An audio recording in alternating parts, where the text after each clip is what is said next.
Family, shalom, and we back with part 2 of this thing, the Caesar's Christ, the Roman conspiracy to invent Jesus. And we're going over this slow-mo, but a little bit fast, because I've been over this, as I said, 2 or 3 times. And what I want people to do is actually weigh out what's more likely. Did they make him up completely, or did they change his story? Because we're going to go through a couple examples of where they changed history and put the narrative out, and people believe that the narrative that they gave out is real history. They've done this countless times. I mean, I'm going to have videos in the description box. Please go watch them, because they're going to back up. If you're wondering why I don't go into detail on some of these things, check the videos in the description box. This is why my channel gets shadow banned, because we go through real scholarship over here. Okay, and we look at both sides of the argument and pick the one that makes the most sense. Well, I'll leave it to you to pick. I tell you what I pick based on the facts. So let's keep it moving. This is from I'm going to read this article here. This is just one of many, and I'm going to have the more links in the description box of the stuff I go over here. But it says, despite limitations, a few decades following Yasha's supposed lifetime, mentions of him started to crop up in the writings of both, it says J. Wish, but Hebraic and Roman historians. So both sides were writing about this individual, not just one side.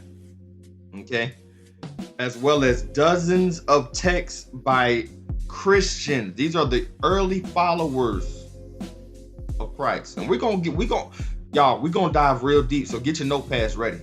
We're gonna dive real deep in this one. Writes Dr. Simon Garthcole, a New Testament scholar from the University of Cambridge and The Guardian. So I'm not going to read all this. I'm going to scroll. You can see the screen here. Okay. But what I'm going to do here is kind of breeze through these things, leave it to you to discuss, and then I'm going to show examples to back up what I'm saying. So let's keep it moving. Okay, so the writings, the supposed time frame of Yasha's life starting at year 0 was not a period big on communication. Without the ability to print books, not to mention having no phones or the internet, it took a while for information to be dispersed. Okay, so just to give you a little background of this, this is when the materials were found was years after he lived.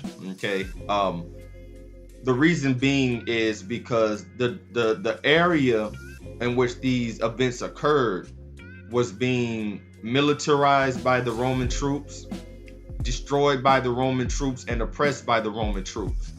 Because this is what they were doing. They were realizing that the reason that these people were fighting so hard is because of the text that they had. We're not talking about the JW15 people. I'm talking about you black people.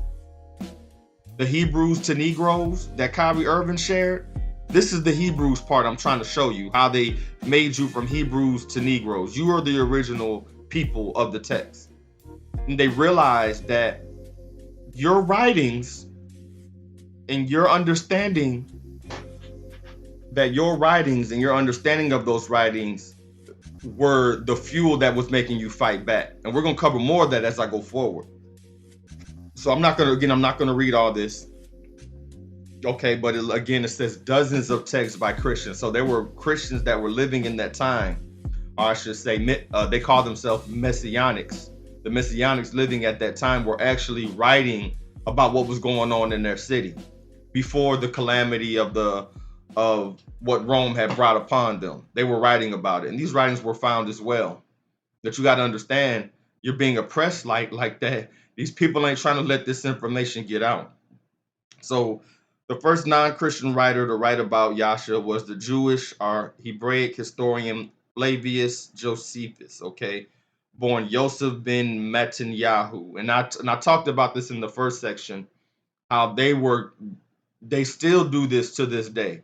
They'll take one of the indigenous people of the land and they'll learn from him what was going on in the land before they took it over. Then they'll turn around and use him as um, a poster child for, whatever they were trying to conquest and do. They did this with Daniel, with Nebuchadnezzar. They did this with a Levite priest in Kings. I read that to you. They did this with the indigenous Native Americans, so-called Native Americans. I'm talking about the black ones, not the red or the other races that were here, but I'm talking about the original people. They taught them how to farm and till the land because they were dying here.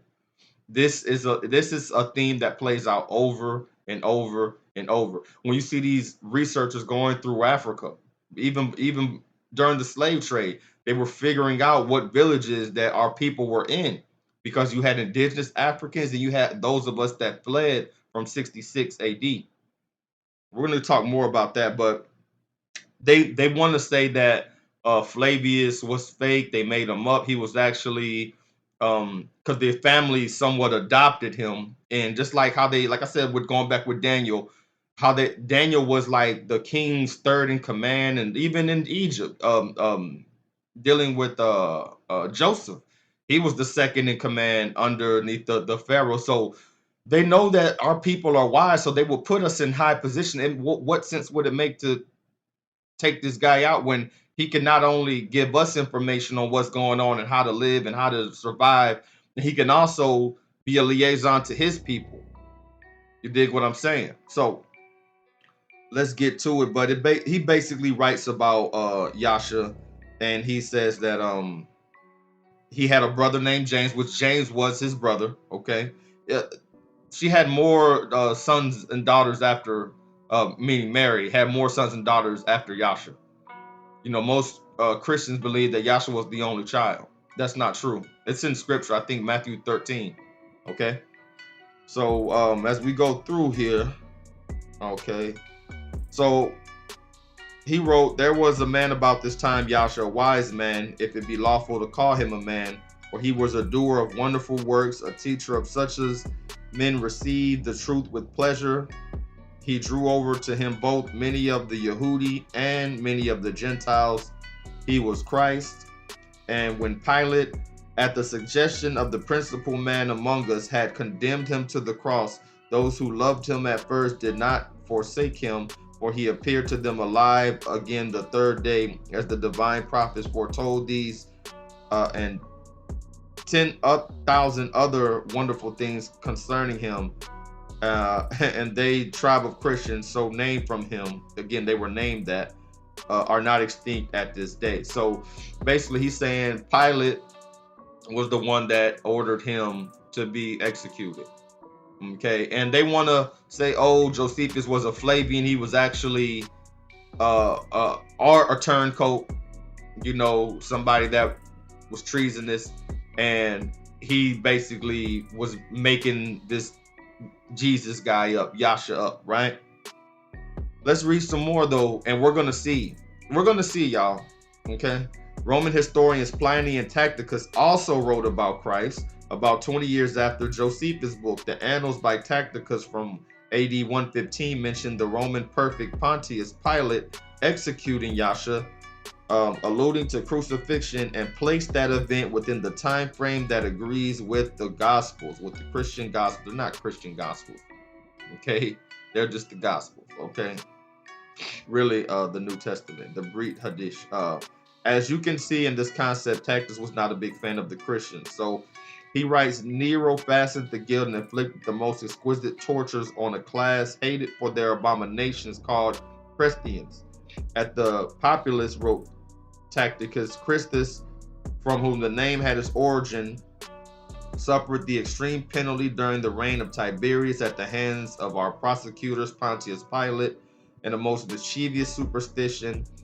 Thus, check for the moment again broke out, not only in Judea, the first source of the evil, but even in Rome, where all things hideous and shameful from every part of the world and their center became popular.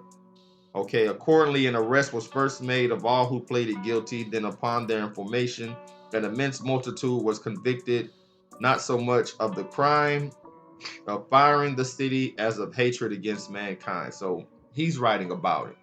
Okay, this is Tacticus. So Pliny the Younger. Okay, he was governor in Asia Minor around AD 112, and he writes that they are worshiping Christ as God. Let's read.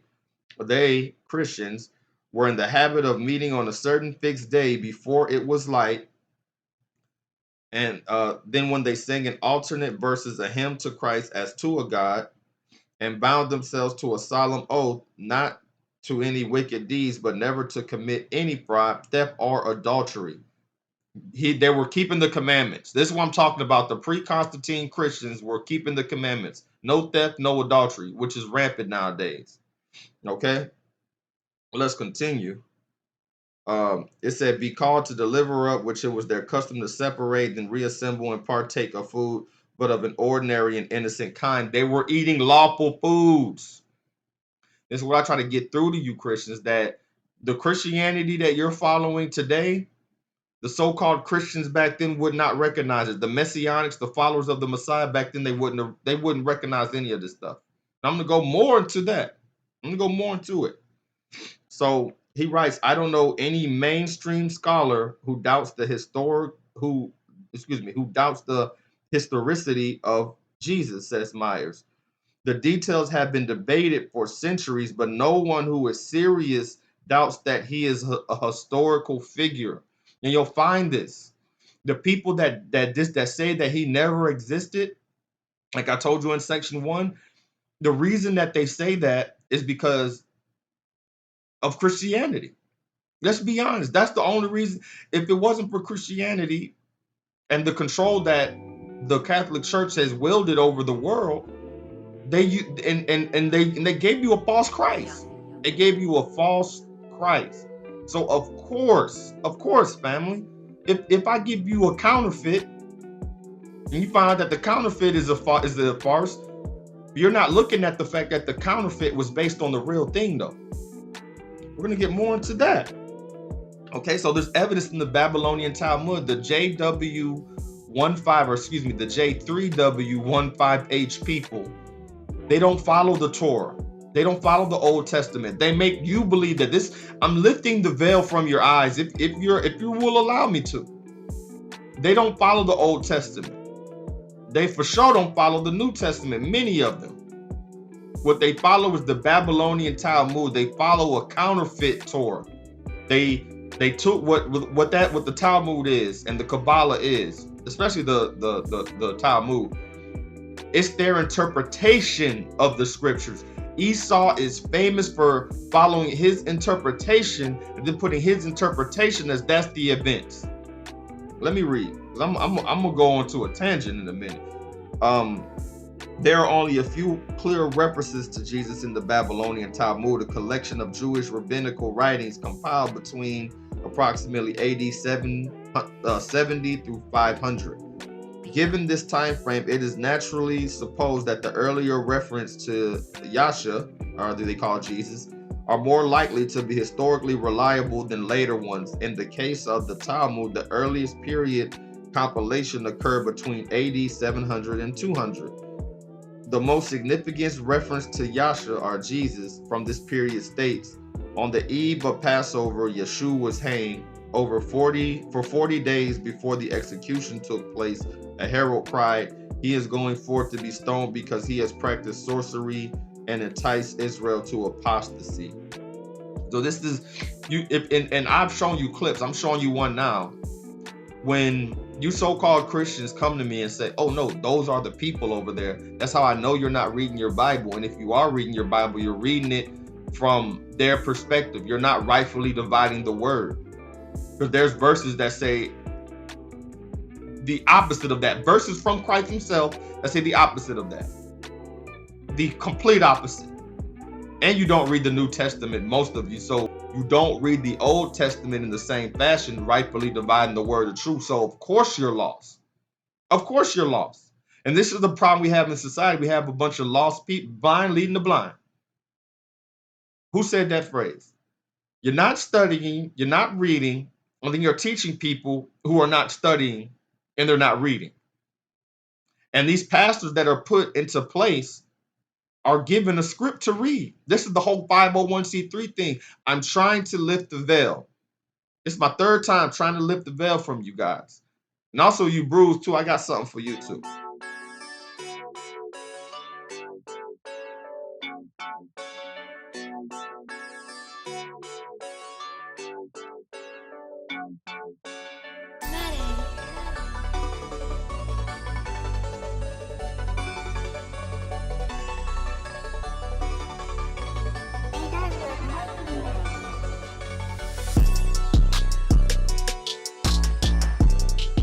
Not the Jews who are guilty.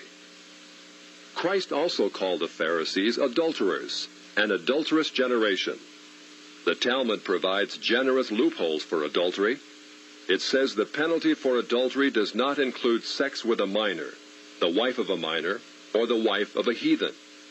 The Talmud also encourages seduction of unwed adolescent girls called designated bondmaids. But it's important how such rapes are performed.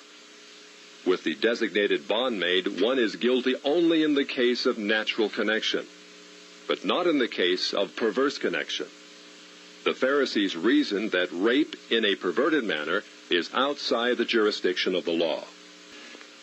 In one of dozens of endorsements of child sex, Simeon ben Yohai said, "A proselyte under the age of 3 years and a day is permitted to marry a priest."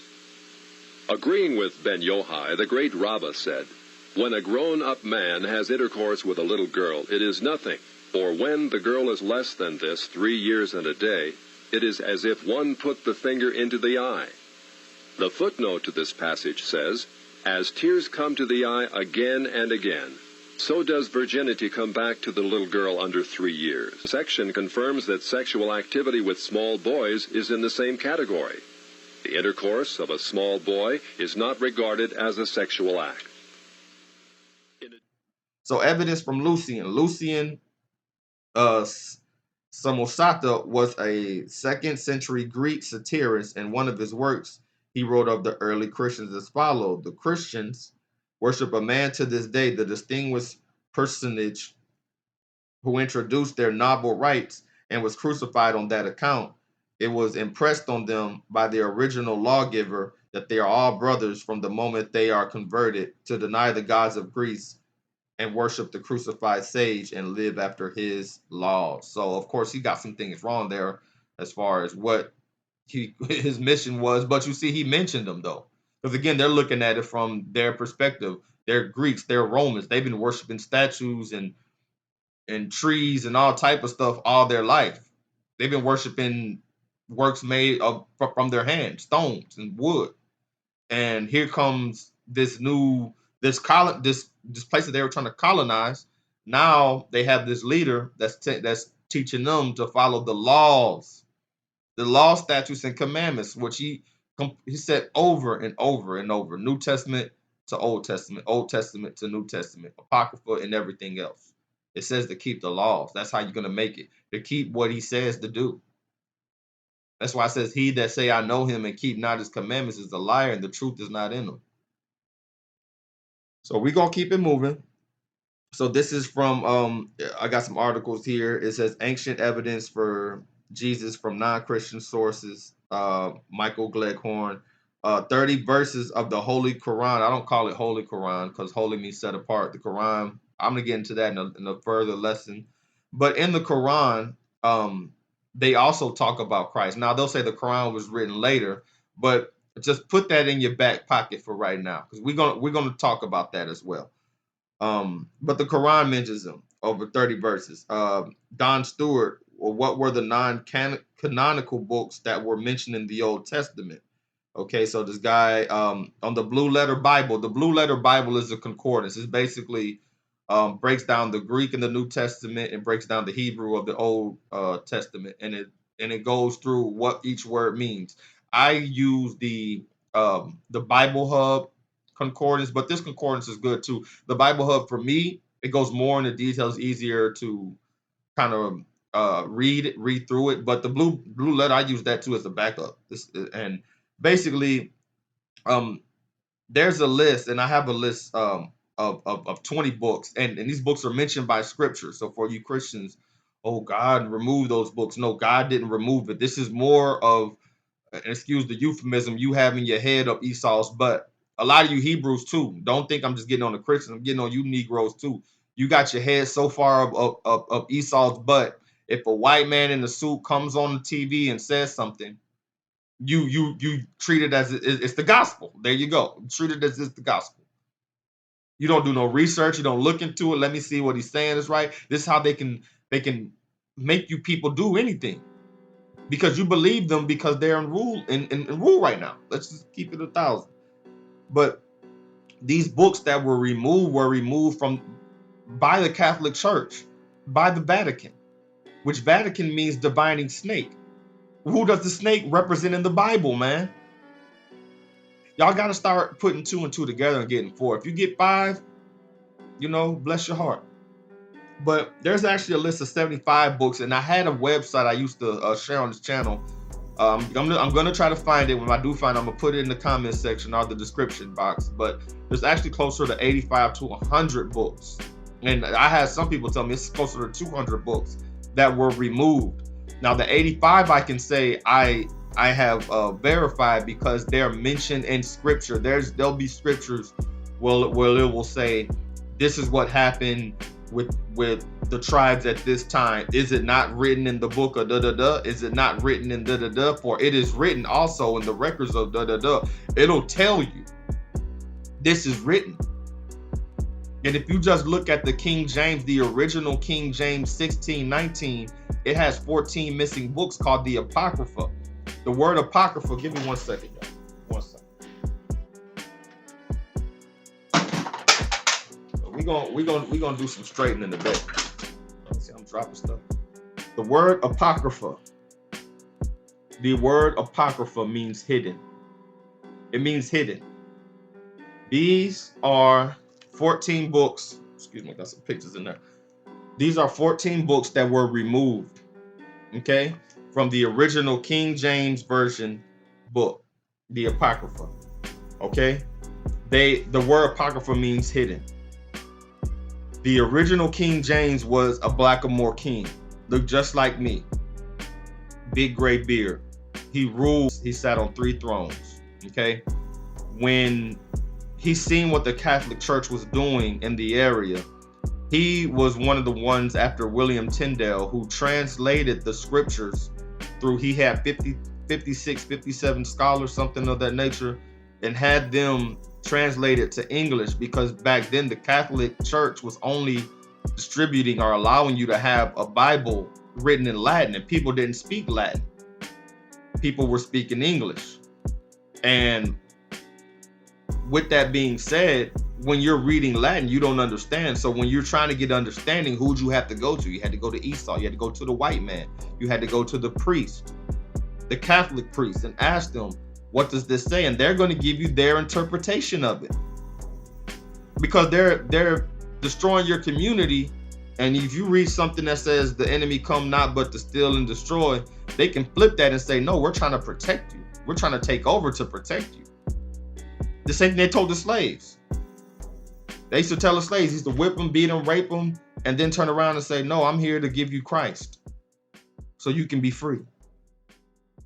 It's a contradictory in their doctrine, and it's been that way for over 1,000 years, and people still haven't woke up to it. So what they did was they started to see that there were books in the Bible that were basically connecting the Old Testament to the New Testament. These books were called the Apocrypha, and these books provide a clear understanding of what's going on in the Old and in the New, and they removed those books. So my question to you brothers that's saying that they created the New Testament is, why are they constantly removing books and changing words and giving out slave Bible doctrine? We're going to go more into that. Okay. The books that they gave well, not they gave, excuse me, they allowed the slaves to read with an overseer. It was the slavery Bible. The slavery Bible had entire chapters, books, verses removed in order for them not to riot. This is very important, family. This is very important. And I'm talking about from old to new. If you're a slave and you're reading about Moses and the slaves being free, what are you going to do? Okay. So yeah, you see here, there's 20 books mentioned in scripture from this side. Like I said, there's 75 mentioned in this other side I just showed you. The Ethiopian Bible is another example.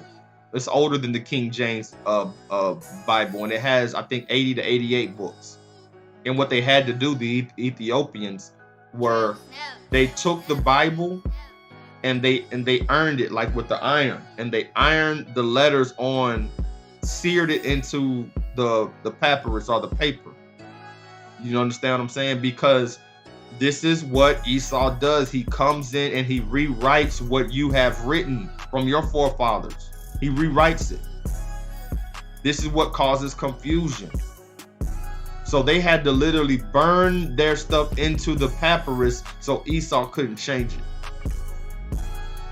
Okay, and again, over 30 authors and historians. How come you haven't heard about this? How come this documentary doesn't mention any of these? All these people, because you got to understand, and just to give you a quick example, imagine early America. You know how you hear about a Harriet Tubman, or you hear about a Nat Turner,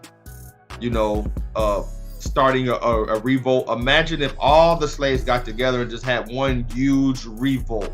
And before that revolt, again, at this time they're speaking English, they're learning English, having to learn a new language, and they're writing about their trials and tribulations here in America. And after the revolt, they escape. They escape to South America, Central America, the islands. Again, this is just a hypothetical situation. They escape, and their writings, they can't distribute them out while all that is going on. What's going to happen? One, they're going to get destroyed, and two, they're going to get killed. You understand? So imagine them running. So it would be years and years before these things came out. Again, we didn't have the phone and the internet and all these other different things we have today where everything's kind of known. And even now today, you could show a brother or sister something, oh, that's a skit, oh, that's a hoax, and you're showing them in black and white, and you're like, no, this actually happened. They don't believe stuff now. So this is why you can't believe these Negroes arguing about the future. They don't understand the past or the present. So that being said, family, that's what happened in Jerusalem. They was on the run eating, like Nori, Negroes on the run eating.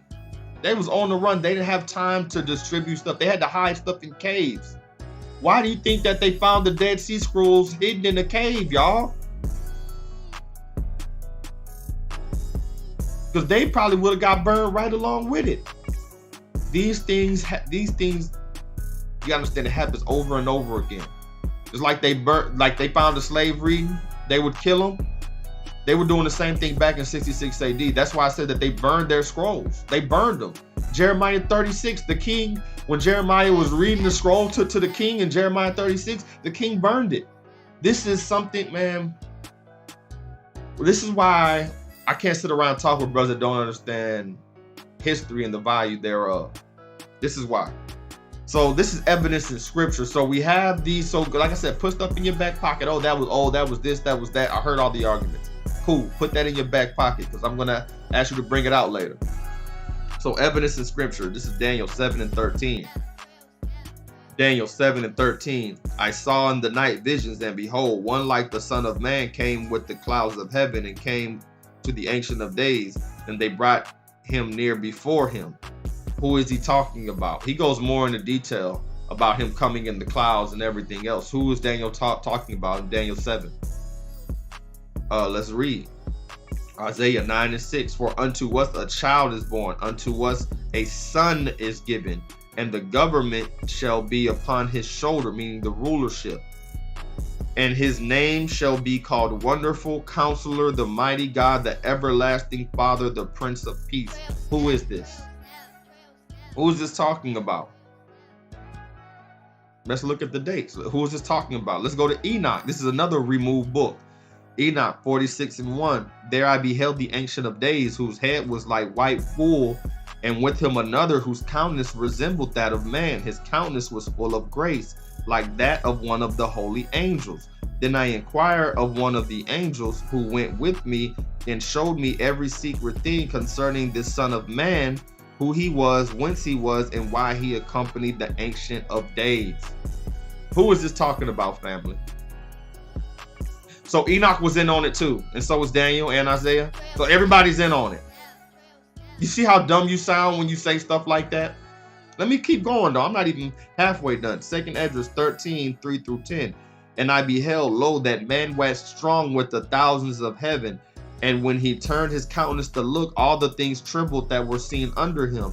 And whensoever the voice went out of his mouth, all they burned that heard his voice, like as the earth fallen when it fleeth fire. And after this I beheld, and lo, there was gathered together a multitude of men out of number from the four winds of heaven to subdue the man that came out of the sea. This is backed up in Joel 3, by the way. Okay. But I beheld, and lo, he had graved himself a great mountain and flew upon it. But I would have seen the region or place whereout the hill was graven, and I could not. And after this I beheld, and lo, all they which were gathered together to subdue him were sore afraid, and yet durst fight.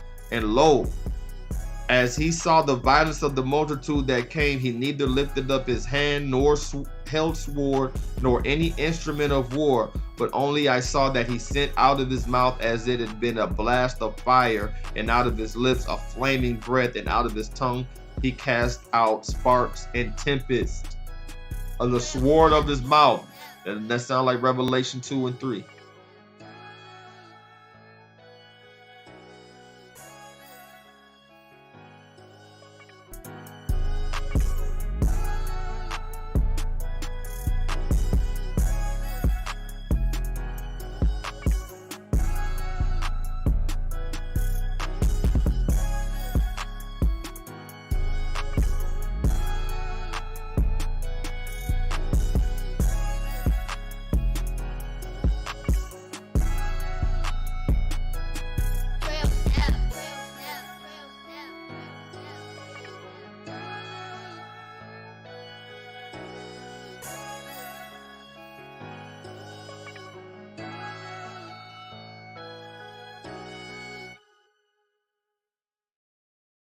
Genesis 49:10.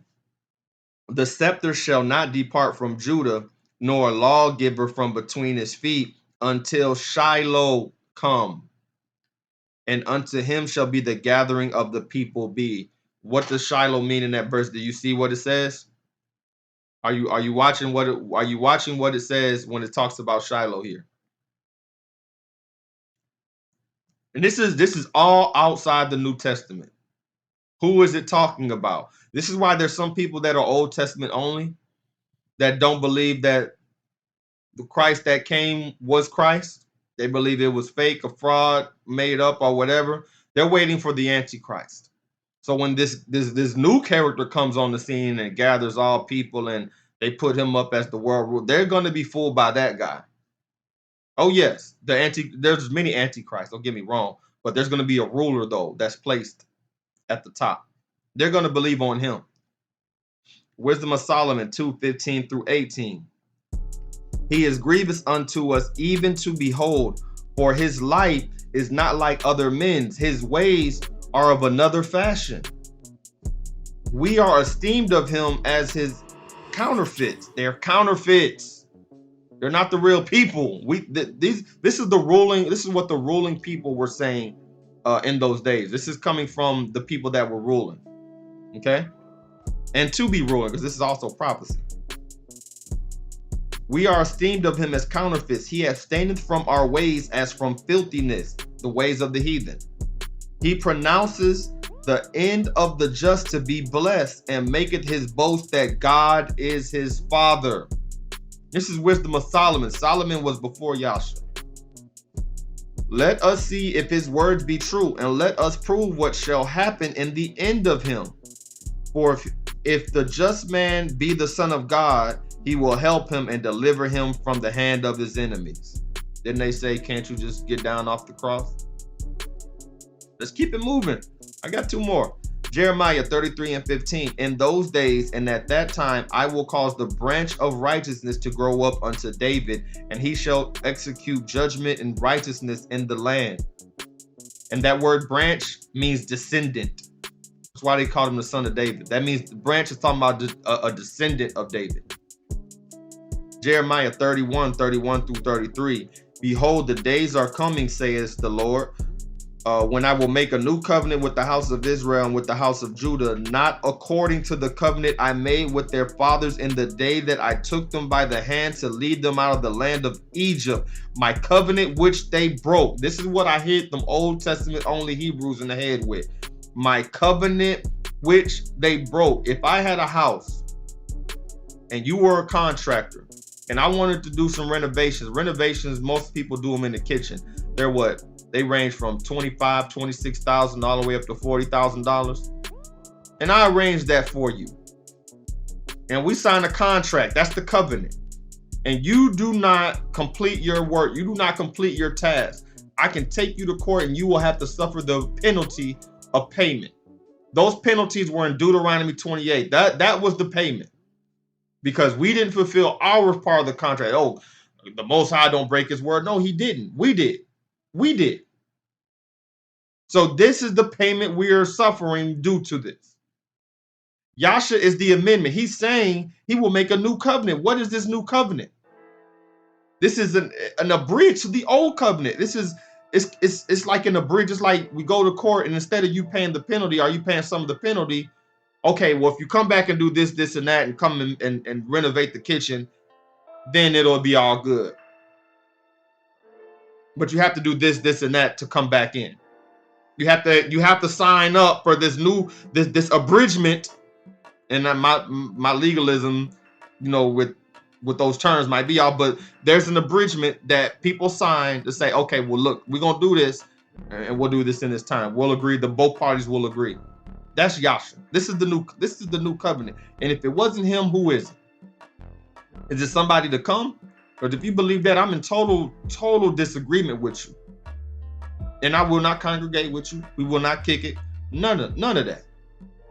What that boy's saying and paid in full, no rice, no egg rolls, no nothing. Nothing. Because this is the foundation we're supposed to be built on. The old covenant is broke. How can you keep something that was broke? How foolish do we laugh at some of these women that leave their marriages and crawl back to their husbands after the divorce is over with? Don't we look at them as foolish? That's how you look. You Old Testament only people. That's how you look. There's some Christians that are Old Testament only, which I don't understand. Are believers. They call themselves believers. Old Testament only. They don't believe the New Testament. Okay, but we're going to get into that. Like I said, they did remove books and take things out and change things, but you only know that because you have to read. You have to read and study. If this is your soul salvation, shouldn't you read and study it? Where am I at? My covenant which they broke, although I was a husband to them, saith the Most High. But this is the covenant that I will make with the house of Israel after those days, saith the Higher. I will put my law in their minds and write it on their hearts. This is the whole Christ just came for grace. That was part of it. Of course, that was the part of the amendment or the abridgment. That was part of it. But you got to keep the commandments. You can't say, oh, I got Christ and I'm going to keep on going out here killing and stealing and robbing and dealing. It don't work like that. It don't work like that. Revelation 22:15 says you're going to make it to the kingdom. You're going to keep the commandments. That's why when they ask him, oh, did you come to do away with the commandments? He says, no. Not a jot or a tittle is removed. Because if he would have removed the old covenant, he would have removed himself, because he was spoken about right here in y'all have no understanding. Y'all really need to, man. I pray that y'all repent, man. Y'all really have no understanding of this. But we're gonna get more into the lies of the Romans in a minute here. But it says that he's out right in their hearts, and I will be their God, and they will be my people. So there's over 47 Old Testament prophecies of who they call Jesus, but Yasha. There's over 47 of them. I'm scrolling through them here. You can go through the website and look. Like I said, when the Most High would talk about kingdoms, talk about happenings in the earth, talk about the flood, talk about he would speak on it so far in advance. People didn't believe the prophets.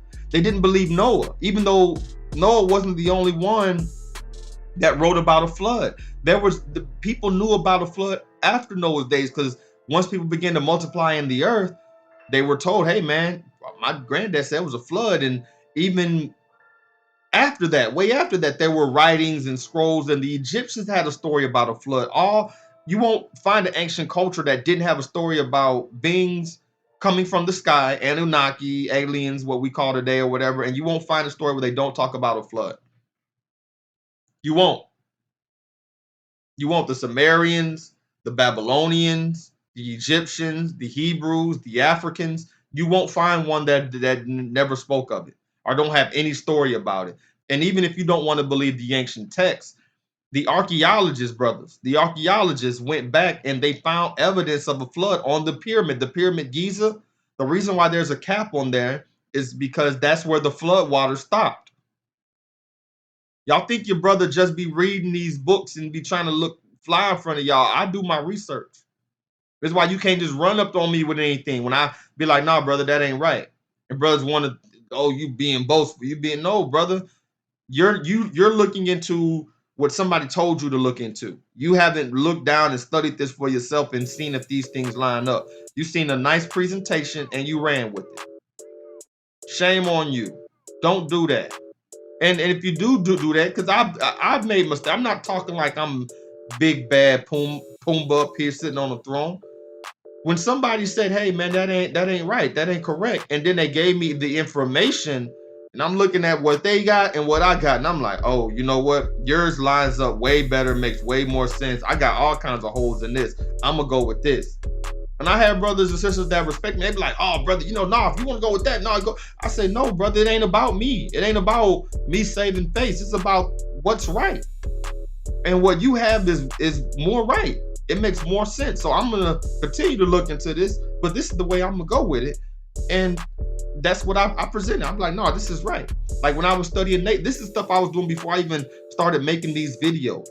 This is why there's stuff I'm still studying. I'm not making videos on them quite yet because I'm still studying them. I'm making sure my dots line up.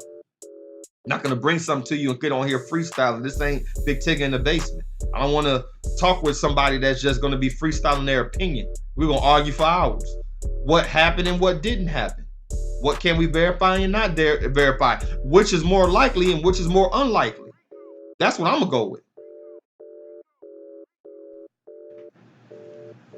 You see, family, and this is where the ignorance creeps in. This is why you got people saying dinosaurs didn't exist.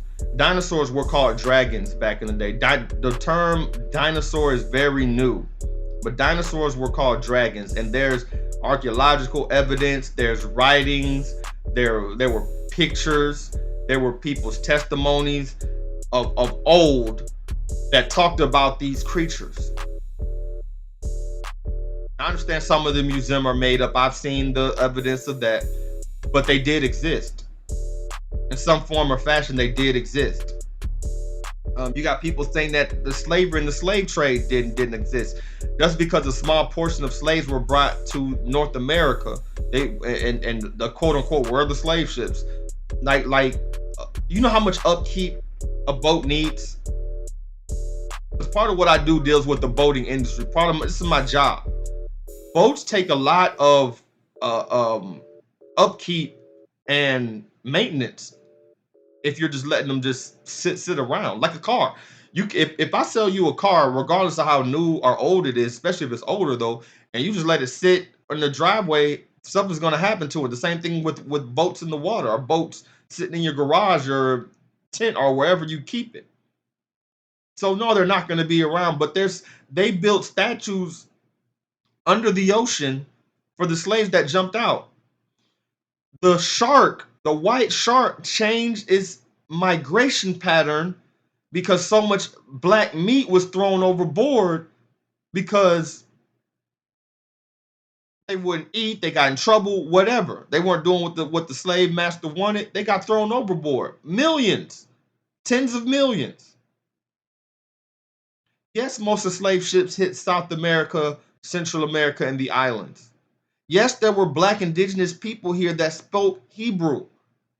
Havre ben Levi, Columbus's only translator, was a Levite who translated with these people. His first words was Shema Yasha Allah, which means listen, Israel. I'm telling you to listen, Israel. All that is true.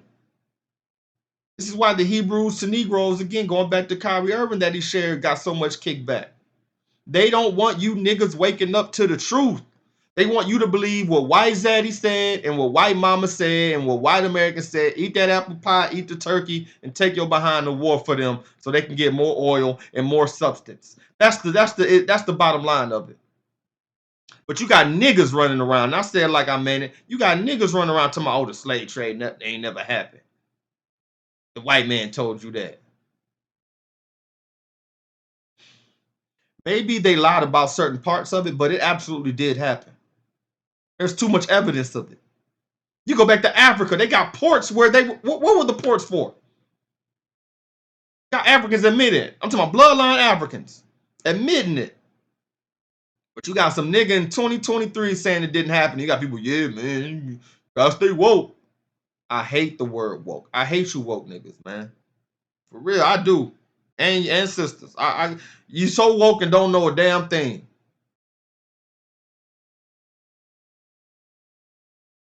Before we vote on your request for parole, we do have some questions. Do you think you'll be able to adjust to life on the outside? Allow me to partologize myself. Suppositorily speaking, my incarceration has forced, you understand, the ventilation of, shall I say, my dairy air. And upon my discharge, I will ejaculate my mind to the prophylactic of the bowels of society. But how would you support yourself, Mr. Bates, considering that your reading comprehension has gone down every year since you've been in prison?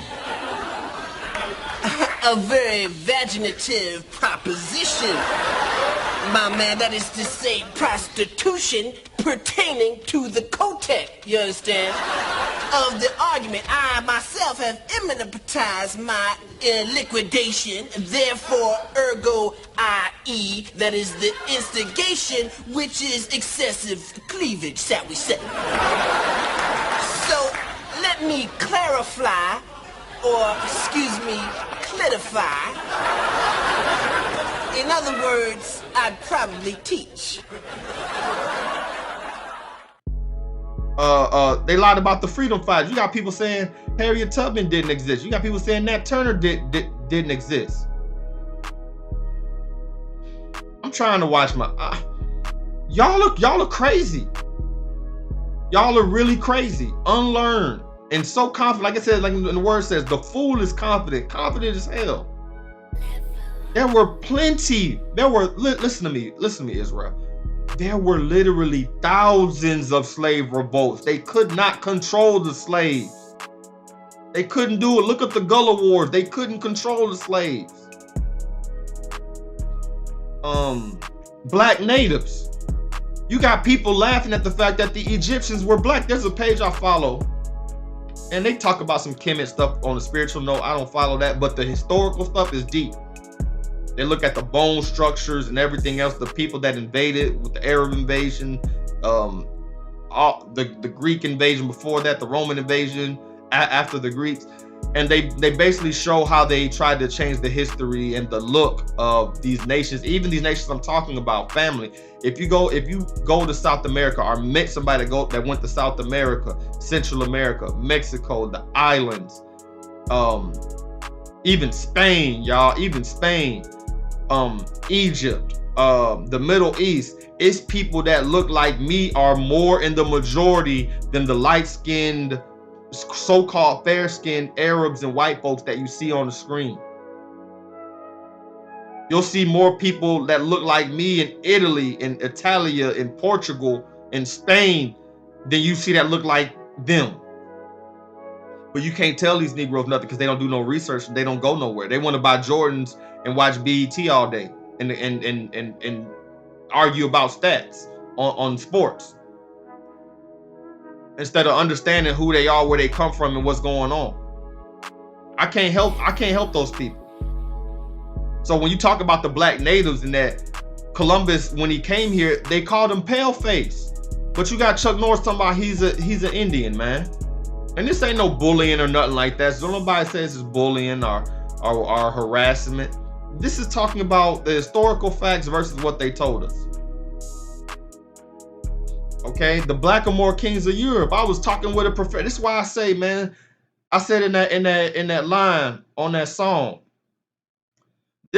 We debated the real scholarships, study songs of Solomon written for real prophet's lips. This is what we do. This is what I do.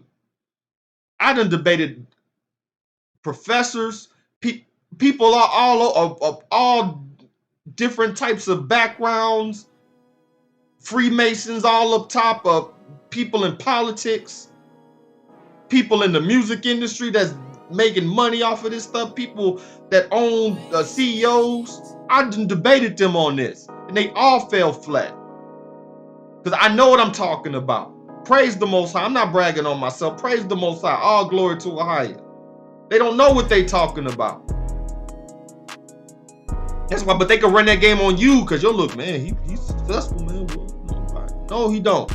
He may know business wise. I'll give him that, and being in the world and writing books and stuff, but he don't know what he's talking about. I talked to a professor once on my post I made about Blackamoor Kings. He jumped on there and I looked up, because like I said, I'm nosy. If you get on there, I'm gonna see if you're a troll, because some of these accounts ain't even real, and I'm not gonna go back and forth. I'm gonna see if I need to block you, or maybe you just don't know. Because I have a heart. I understand some people just don't know, and when they hear this information, it's controversial, it's angering, because it's most of it's the opposite of what you've been told.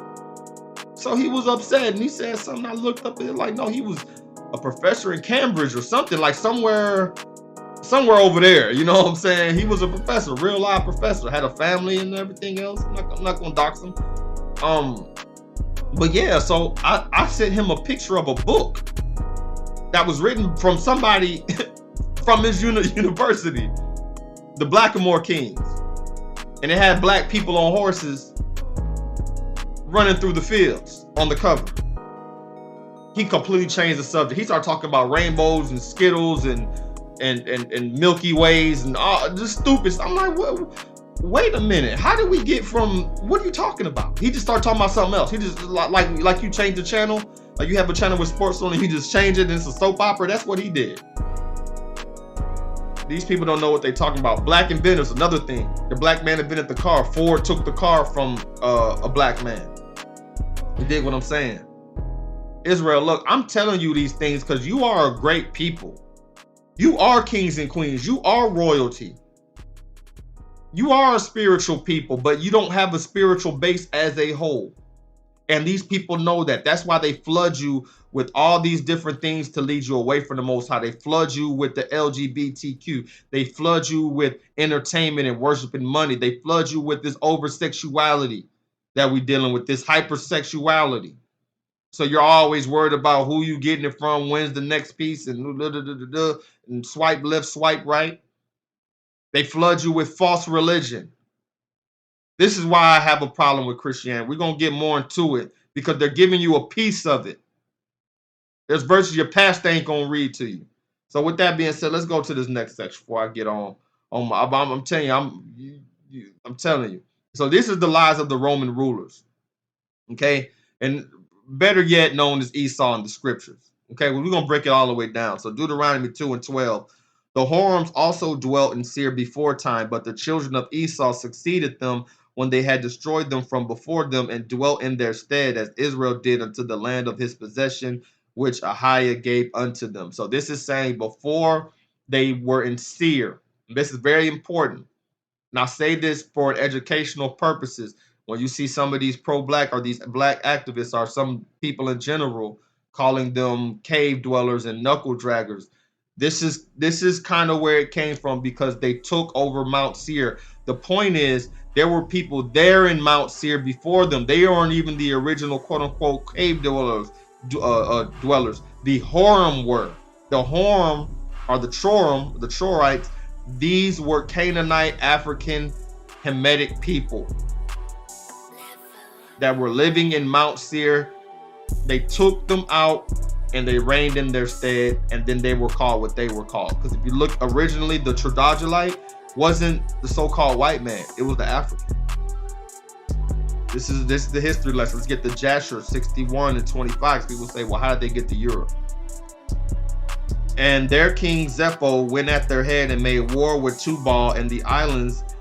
Then they subdued them. When they returned from the battle, they renewed his government for him, and they built for him a very large palace for his royal habitation and seat, and they made a large throne for him. And Zepho reigned over the whole land of Shittim and over the land of Italia 50 years. So did the place Shittim, Italia, this is talking about Rome and Europe. I went over this plenty of times. Matter of fact, they took down videos where I went over this. Because let me tell you something else, Israel. I forgot to tell you in the last section. They do not want a white history month. This is why they have CRT, critical race theory. Because if they had a white history month, you will start to see, how did they get rich? How did they get into power? How did they get rulership of this land? Or how did these countries get formulated? This iron and clay that Daniel was talking about, one country strong, one country weak. How did they get there? And you'll see it was by rape, enslavement, oppression, pillaging, and killing, and war. Everything bad.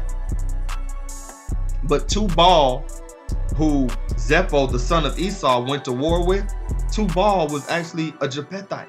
They pushed the Japhethites out of the land. Let's go. Tubal, the fifth son of Japheth, or Japheth, a nation descended from the son of Japheth.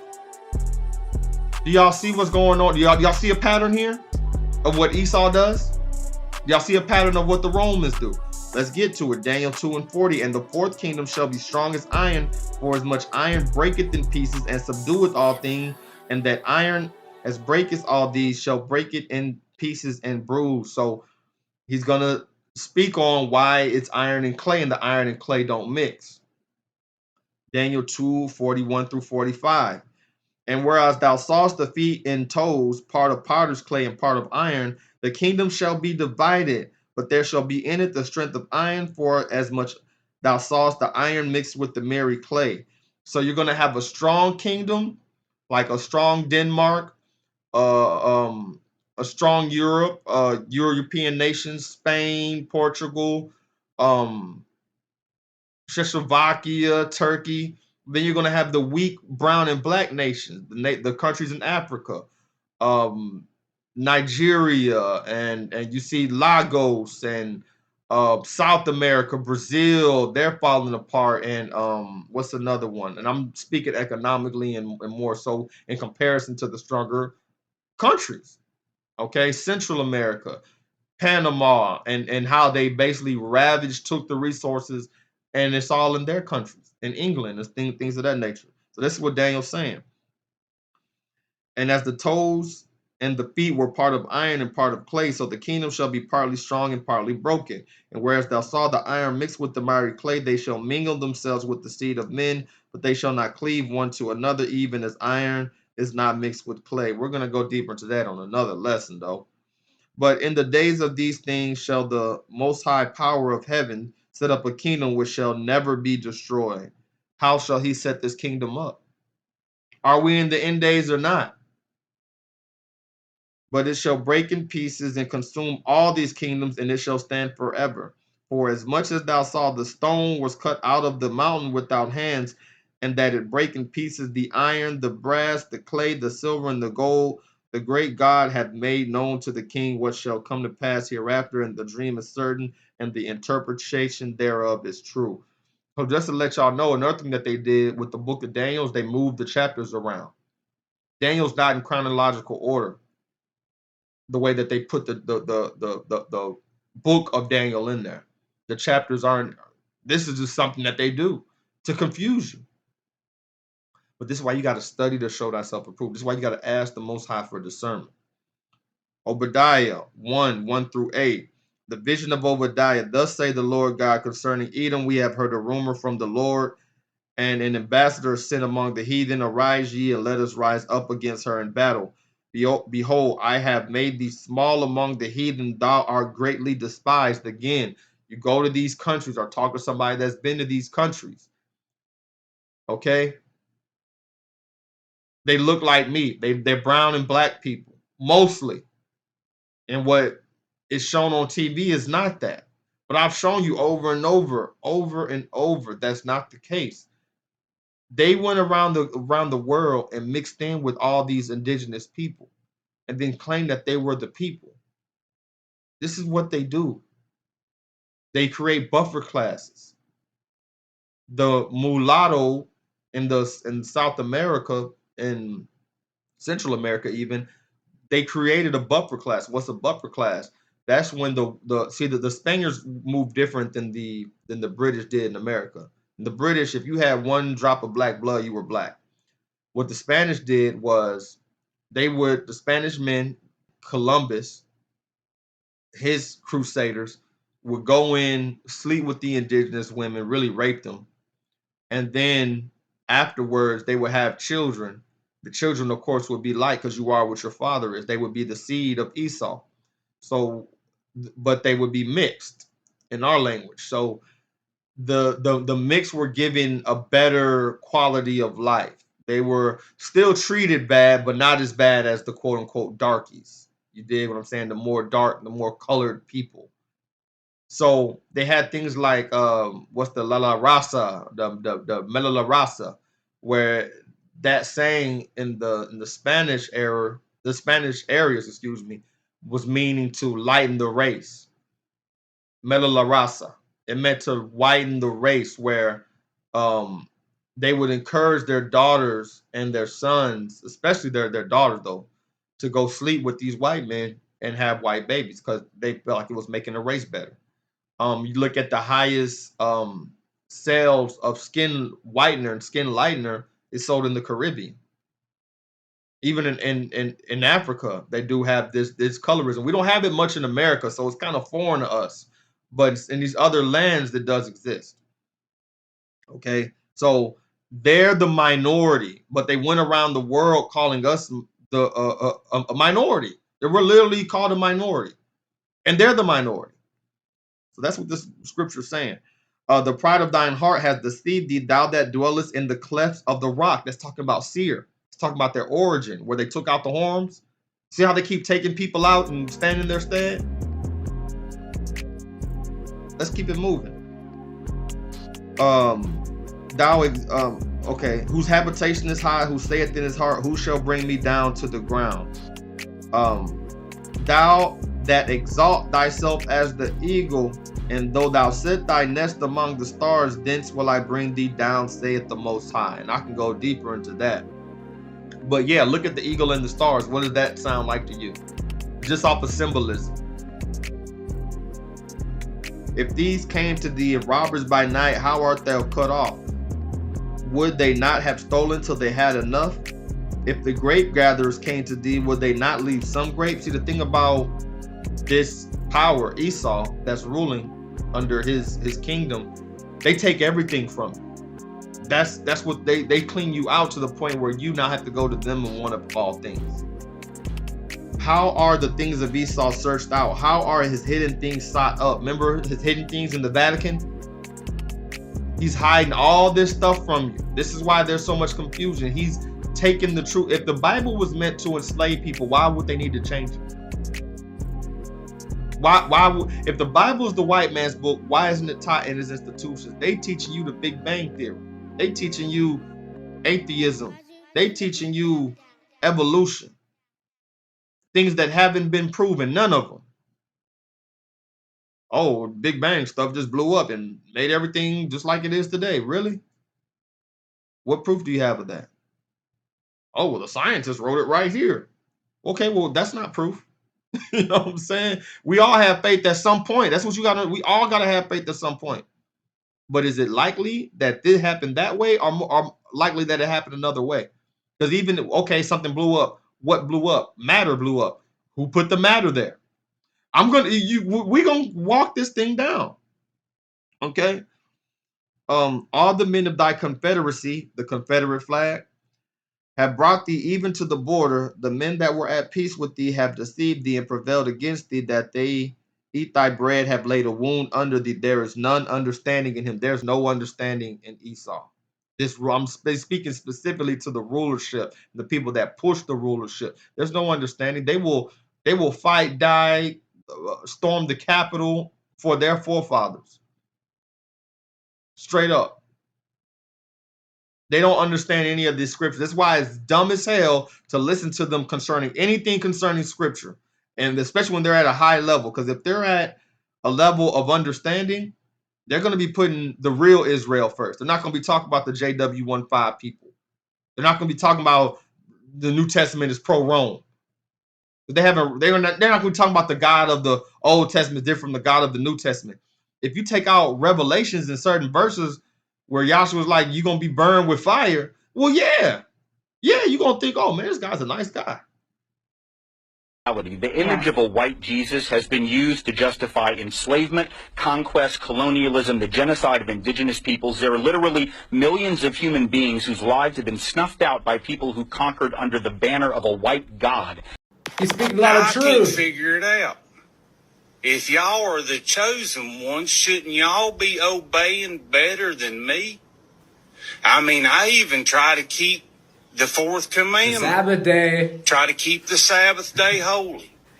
I've spent many of hours trying to figure out which is the right Sabbath day, because we know that old Catholic church, something a little fishy about it, don't with that white Jesus. Yes, there you go. I mean, here's a white guy telling you black people that your Messiah is not a long-haired white European guy.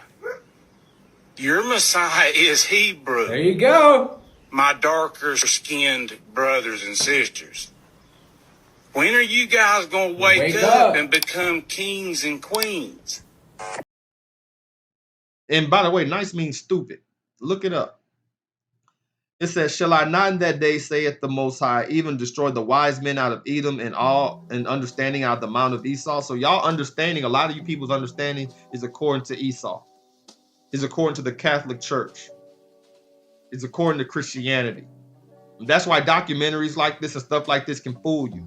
Because that's where your understanding still is. It's really hard for people to, like I said, to renew your mind. It's really hard for people to do that. This is why, like the Matrix movie is such a pinnacle in our time, because it's literally showing you when they unplugged Neo's brain how hard it was for him to live in the real world, because he had been brought up in this way for so long. And that's a lot of you. Genesis 49:19. Gad, a troop shall overcome him, but he shall overcome at the last. So this is going back into the Indian. Now, I know there's controversy within the Israelite community about Gad being the Native American. I'm reading it from, and I'm not going to go into the chart thing. Been through that. Did it, got the t-shirt, got videos on that. And I will have those in the description box as well, about how brothers could have came to that conclusion and how we are scattered everywhere. But that chart is not an end-all be-all. I'm not 100% in agreement with the chart. But there were indigenous people here that spoke Hebrew and had Hebrew artifacts. Matter of fact, it came out in some of those videos that I have some of those videos that I have in the description box, that they actually destroyed things that they found over here. They destroyed Hebrew artifacts they found in the Americas. They destroyed them. Why would they do that, family? See, a thief and a criminal always try to cover their tracks. Remember that. And I'm telling you, because I used to run them streets. You try to cover your tracks so you won't get caught. All right. So 2nd Esdras 13:45 through 55. It says, for the Most High shewed signs for them. Now I'm not going to read the whole thing, but it showed signs for them and held still the flood till they were passed over. For through that country was a great way to go, namely of a year and a half, the same region is called Azareth. So, excuse me. So this is talking about, when I went through this in my Azareth video, why would the Most High had to hold still the flood, had to hold still waters? Why would it take them a year and a half to get to Azareth if it was in Africa? As big as Africa is, it is huge. It doesn't take a year and a half to get to any space in Africa, from the south to the north. So there were people here that came here from the Northern Kingdom that were here first. This is why they had the Hebrew writings over here. This is why Columbus translator Louis Havre ben Levi spoke Hebrew and had to translate with the people that were here when Columbus came. These are facts. Now, whether they were Gad or they might have been another tribe of the Northern Kingdom, you know, still yet to be seen. But I do believe that some of them were Gad. I do believe that. And the troop that overcame them, that was the conquistadors. But he shall overcome in the last. And I'm going to get more into that, because while we're talking about it, I'm going to bring up some more stuff to show what I'm speaking on. But again, Esau has your mind thinking that Steven Seagal and Chuck Norris are Indians, when they look more like you. Matter of fact, the term Indian and Negro used to be synonymous. Y'all need to look at the Dawes Act, the $5 Dawes Act, where white people were paying $5 to be classified as Indian in order to get the reparations that the Indians were supposed to get. This is all facts, y'all. I don't know how clearly I can put it to you if you're not going to do the research. Long marginalized and misrepresented in the American story, the WAMPANOAGs are braced for what's coming this month, as what the country marks as the 400th anniversary of the first Thanksgiving between the Pilgrims and the Indians. But the actual history of what happened in 1621 bears little resemblance to what the Americans are taught in grade school, historians say. There was likely no turkey served. There were no feathered headdresses worn, and initially there was no effort by the Pilgrims to invite the WAMPANOAG to the feast they made possible. Just as the Native American activist has demanded the removal of Christopher Columbus statues and pushed to transform the Columbus holiday into an acknowledgement of his brutality toward the indigenous people, they have long objected to the popular portrayal of Thanksgiving. Again, this is exactly, and you might say, what does this have to do with Christ? This is exactly what they did with our people in 66 AD in Jerusalem. They took our story and changed it into something that made them look good. Complete narc, complete psychopathic behavior. They were killers. Okay, so this is from the WAMPANOAG Indians. Excuse me if I'm pronouncing that wrong. From the Washington Post, y'all. Okay, and I'm going to show you some pictures of the Indians, because when you look them up, it's going to show pale people. When the Indians called them pale faces, the invaders were called pale faces. So if they were both pale, why would they do that? It makes more sense if they look like me and call them pale faces. Man, you look pale. That makes more sense. But I'm going to show you some pictures. So this is from, this first one is Black WAMPANOAG documentary, and this is the controversy, because this lady was a descendant of that tribe. So what happened, family, was that when they would take these villages over, a lot of times they would kill the men because they had superior weaponry. Just like in Africa, they had superior weaponry. They would come in, kill the men, hang the men, and then they would sleep with the women and most likely kill the children. That's just what they did. They killed everybody, kept the women alive. If they didn't kill the women too. And when they had relations with these women, they would have children. So this is why you might hear somebody that's so-called white say, "Oh, I'm 1/58th Indian," or "I'm 1/8th Indian." This is why, because your great granddad raped an Indian woman. Said it just like that. So the black Indians, the black natives, were then forced out of their tribe. You know, so once you have all these mixed or mulatto race Indians, black natives, and they also mixed with other tribes that were there that weren't native to the area, but that came and sojourned, you know, the so-called Red Indians. They were like, hey, we'll give you when it was time for reparations for the Indians. Hey, we'll give it to you, but we're not gonna give it to them black people. So what happened was the Indians kicked the black people out of the tribe. So nowadays, when you see black people saying, hey, I'm Indian, or hey, my mama was Cherokee, or my dad was Apache, or whatever, they look at them crazy. But they're like, man, you a nigga. Like, yeah, but this is how the Indians look. This is how we were. The whole term Blackfoot. What white man, like, come on, man, Blackfoot Indian? Come on, y'all. They're literally telling you with their names. So this is why they went and killed all the buffalo. You might have read how they killed all the buffalo, that they were great hunters. Esau is a great hunter. That goes back to Genesis 27. He's a great hunter. But the reason that he killed all the buffalo, it was about population control. The buffalo was the main food of the Indians. They use the whole buffalo, as you know. They use the pelt for a coat, you know what I'm saying, pants. They use the bones for tools. And they of course ate the meat. And the buffalo was a clean animal. Going back, it's a lot I can get into. But they killed them to starve them out. This is the same thing they did in 66 AD. You see how I'm mirroring it, family. Going back to it. You see how they whitewashed the Indians? And then changed their story from the Trail of Tears to they gave up their land willingly? This is what they did to us in 66 AD, family. We didn't flee into Europe. We fled into Africa, man. That should tell you a lot right there. So you see a black WAMPANOAG from 1860. You see this brother like he could be somebody's granddad. You know, get off my porch. That's what he looked like, one of my southern uncles, man.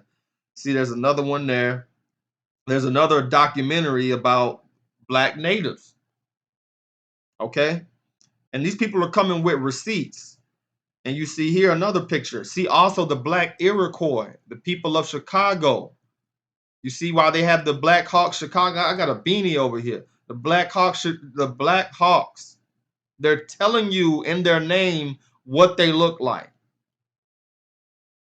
Okay? You see Zervia Gould Mitchell, another one. Okay? And these two sisters have a lawsuit about what I just talked about.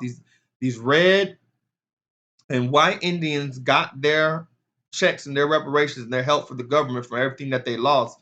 And they kicked the black people out. But the black people remember who they were. That's why some of your grandmas and great-grandmas and great-grandfathers will tell you that they're indigenous to this land.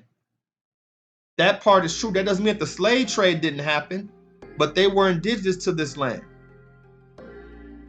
So they have a lawsuit to get some of those benefits because it was given to their tribe, but they were kicked out of the tribe. So this is the issue you might see with Israelites saying, oh, these people ain't our people. Yeah, those people that got the reparations, those people that were $5 Indians and mixed in and all that, yeah, I salute that. But the original people are. There's too much history to show that. More than likely they are. Too much artifacts. So this is just a pic. You know, they had this thing they called the Six Grandfathers. This was a monument. They changed it into Mount Rushmore. So people don't even know. You didn't learn about Six Grandfathers in school. Neither did I. And now that they want to teach it, it's called critical race theory. Don't talk about that. Don't talk about that. God bless America. Right? So 1 Maccabees 3:48, and lay open the book of the law wherein the heathen had sought to paint the likeness of their images. So this is what happens, family. This is where you get the difference from the Russian icon books to now you see the white Caesar Borgia Christ, the white apostles, the white this, the white that. So whenever these scholars are debunking the Bible, especially the New Testament, they're going to use these images. They're going to use the white images because those are the counterfeits. It's easy to debunk a counterfeit. It's counterfeit. Okay? And they don't just change the images, they change the doctrine. They remove passages, they remove entire books, they remove entire chapters. This is over and over and over again. Okay? This is how the Jesus is God doctrine. Christ never called himself God. But what did they say? Oh, he's God. All by himself. because they don't deal with the Old Testament. They took our scrolls and gave you a religion called Christianity and stamped it and said this is real. And because we're slave-minded today as a people, we took it and ran with it. Now the slaves didn't have a choice because they was like, do this or death. So they said, praise Jesus, I don't want to die. You know what I'm saying? And I believe that there's grace for that. They didn't have a choice, really. It's that or death, really. That was the only choice. You have books, internet, everything else, but you still want to believe this. That's why I have a problem with it. I'm going to get more into it, but look at this pic here, the sun gods. The Jesus of today does not match the Jesus of the scriptures. The Jesus of today matches these sun gods I'm showing you right here. This is why I have a problem with the church. It's nothing personal. It's nothing, I think I know it all. It's the fact that you're giving a half truth and you're running with this half truth as if it's a full truth, and it's more close to being a whole lie because you haven't looked into it. And this is the difference from religion versus spirituality. The last few times I've gotten into debates, I don't even want to say debates, I say disagreements because I didn't debate, is them watering down the gospel. All you need to do is have faith and pray and believe Christ is the Son of God. That's the girl came to my door saying that, knocking, going door to door. And I'm like, no, he says keep the commandments. He says be baptized. There's a list of things you have. There's a list of requirements that you have to have in order to receive that blessing of making it into the kingdom. She's like, oh no, you just got to have faith. That's watering down the gospel. You are removing things from the gospel. You're removing things from the word in order to make it more malleable. That's what's wrong with today's society. It's kind of like, it puts you in the mind frame of, there's a job to be done.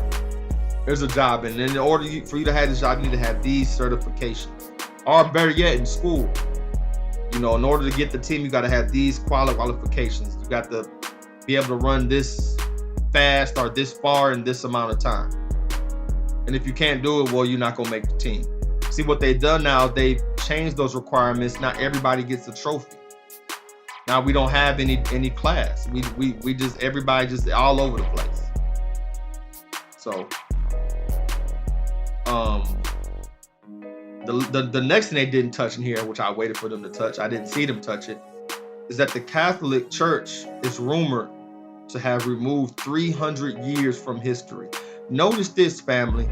Notice right around the birth of Christ, allegedly, the birth of Christ. We really don't know when he was born, technically. But right around that time, they changed from BC to AD. And I've heard a rumor they added 7 years somewhere in there, or they took away 7 years somewhere in there. The Catholic Church is known for changing time. This is Daniel 7:25. They changed times and laws, even the marriage laws. Now 2 men can get married. Where did that come from? Do you realize that the Pope could meet with any president, any leader, anywhere, anytime, and all the leaders go to meet him, but not one of those leaders could go to the Vatican and go and look around? Not even the president of the U.S. can go into the Vatican vaults. Did y'all know that, family? We're not allowed to go in there. So who really is yielding the power? They removed 300 years, and I'm leaning more toward that's probably right. I know they did at least 7. From my research, they did at least 7. And just to show you an example of them changing times, look at September 1752. They removed like 2 weeks, like a week or 2 from the calendar. And this is because they thought to change times. But the sun and the moon and the seasons, they don't change. So they had to go back to reset it. This is why you have leap year. This is why you have daylight saving time and fall back and spring forward. They're literally showing you that they're brainwashing you and you're going along with it. So again, I'm going to finish out here. Is the Bible pro-Roman? See all these verses here. First Maccabees, no, they were whitewashing. If they wouldn't have to whitewash if it was pro-Roman, right?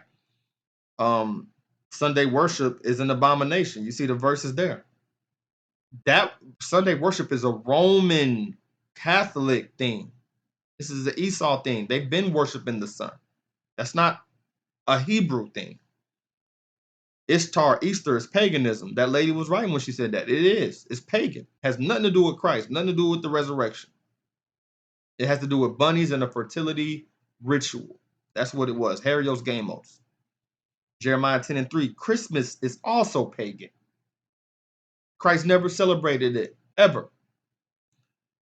Hebrew customs were outlawed by Romans, Acts 16:21. Esau's judgment as a nation. So why are they judging a nation that took over all nations? Did the Hebrews take over all nations, the black original Hebrews? Or did the Romans take over all nations? This is why, to the point where when you said Hebrew and Israelite, you knew you were talking about somebody like me. Now you got to put black in front of it because they've usurped it and took it over. Why would they have to usurp it and take it over? Because it's not about them and it's not pro them. Revelation 2:9, 3:9. Who's that about? Revelation 18, Mystery Babylon, talking about a ruling end time nation that got rich off of trade in slaves. This is Revelation 18. Even if people say, oh, that's not America, who does it match though? Who got rich off of trade in slaves? And that place is destroyed in the end times. Second Esdras 6-9, Esau is ruling in the last days and his kingdom will come to an end. Who's ruling in the last days? Who's ruling? And it's saying that kingdom is going to come to an end, going to be destroyed. Go back to Joel 3. So how is that pro-Rome if Rome is ruling and it's talking about it's going to be destroyed? Does that make sense to y'all? It don't make sense to me. So this is part of what I'm talking about. The Christian church does not speak about any of these things. The true history of the Bible, any non-approved scripture or books, meaning non-approved by the Catholic Church. I've heard plenty of them say, oh, God, if God wanted it in there, it would be in the book. I've seen comments just yesterday. I was doing research, said that. The true Sabbath, they don't want to deal with Saturday. They think that don't matter. The dietary laws, you know, it's not what goes in my mouth. They could eat whatever abomination that they want. I went over that and devil in the details. The idolatry, the symbols and the statues, the cross. It was that, like I just went over in a couple lessons ago. Okay, nobody walked around with a cross in the scriptures. That wasn't what that scripture was saying. The holy days versus the holidays, Christmas, Easter, Valentine's Day, all these are ancient Roman pagan holidays, and they made you believe it's Christian, and it's their form of Christianity. But it's not biblical. The Bible speaks against all of that. The synagogue of Satan. This Christian church don't speak about any of that, and the true children of Israel, because you have to speak about both of those. If it says they're scattered to four corners, where are these JW15 people in all corners and they're oppressed?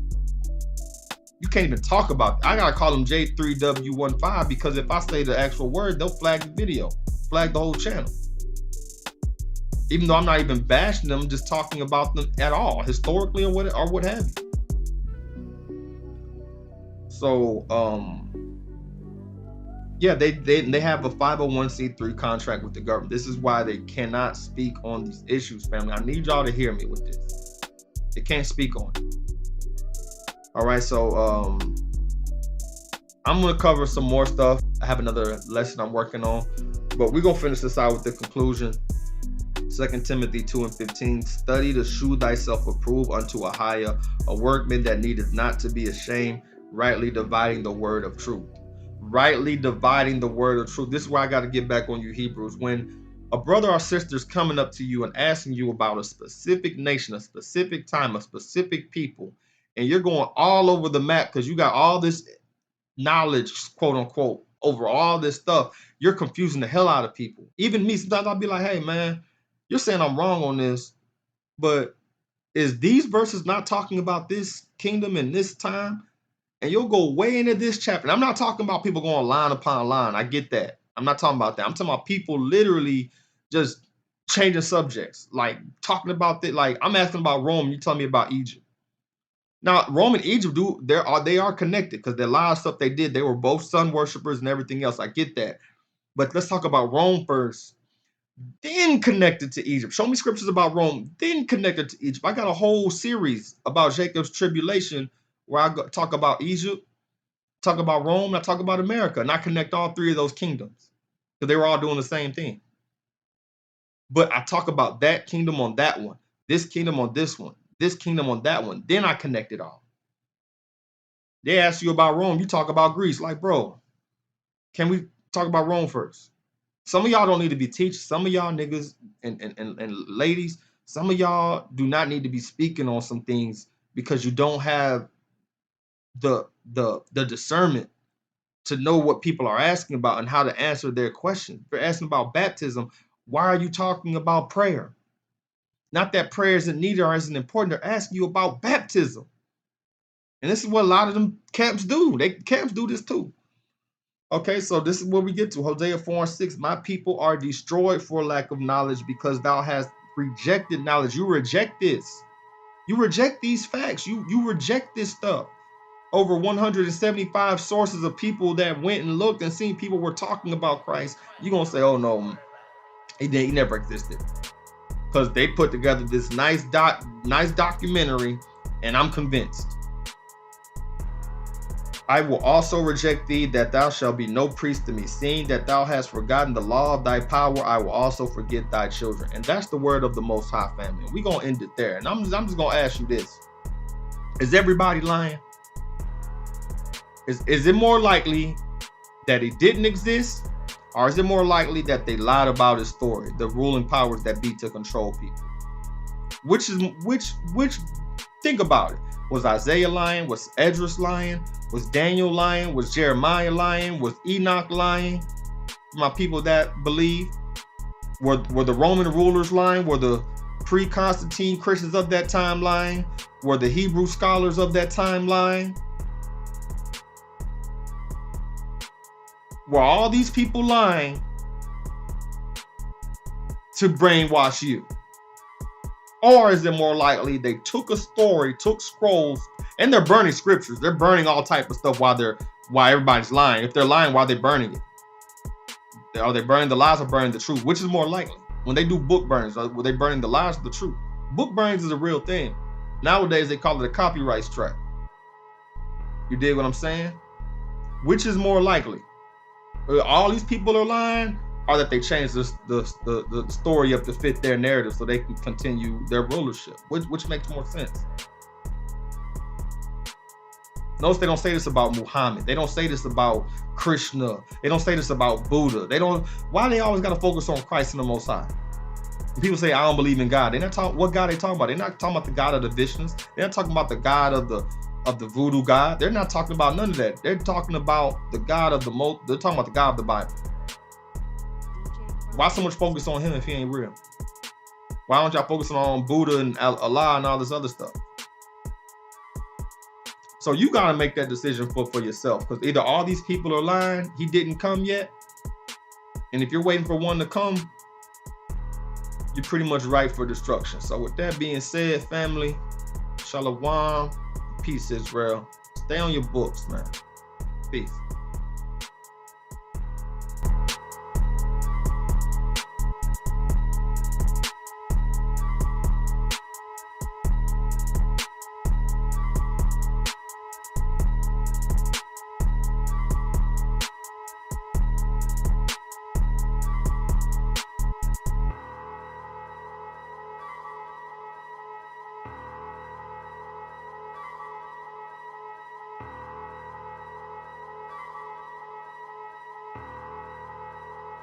DJChronicBeats.com